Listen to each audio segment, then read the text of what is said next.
तर धाराशिवमध्ये पावसाचा खंड आहे आणि शेतकरी यामुळे चिंतित आहेत। सोयाबीनची फुलगळती सुरू झाली आहे।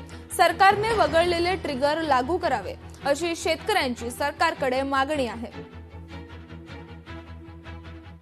धाराशिव जिल्ह्यात गेली 25 दिवसापासून पावसानं ओढ दिल्यानं आता खरीपाचं मुख्य पीक जे आहे सोयाबीन आता सुकू लागलेलं आहे। 25 दिवस झाला पाऊस नाही आणि आता सध्या पिकं सगळे असं माना टाकलेले आहेत आणि शेंगा आणि कळ्या लागायची परिस्थिती आहे सध्या।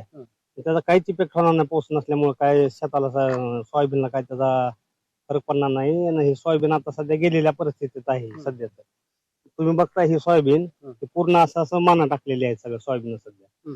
आणि शेतकऱ्याची अशी परिस्थिती झालेली आहे, काय करावं आणि काय नाही हे सुचत नाही। सर आता सुरुवातीला पेरणी जेमतेम कमी पावसावर झाली होती, कसं बस उगवलं, पण 25 दिवस झाले पाऊसच नाही। आता ह्याला खुरपणी ही मला खर्च बी भरपूर झालेला आहे, पण ह्याचं काय 10% बी लाभणार नाही, पण पाऊस पडला तर। आज बघितलं जिल्ह्यामध्ये पाऊस नसल्यामुळं 25 दिवसाच्या वर आज पाऊस नाही। मग यावर्षी पीक विमा मिळणार का? तर बिलकुल मिळणार नाही, कारण जे महत्वाचं ट्रिगर आहे तेच वगळलंय।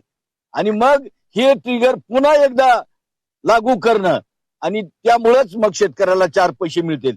विमा कंपनी आणि शासनानं शेतकऱ्याला पैसे न देण्याची व्यवस्था हे 3 ट्रिगर वगळून केलेली असल्यामुळं आमची शासनाला विनंती आहे की पुनश्च एकदा विमा कंपनीला सांगून हे 3 ट्रिगर कायम करावेत, ज्यामुळे शेतकऱ्याला 4 पैसे मिळू शकतील। कॅमेरामन अविनाश नवगिरे सह मी काकासाहेब कांबळे, लोकशाही मराठी, खानापूर, धाराशिव।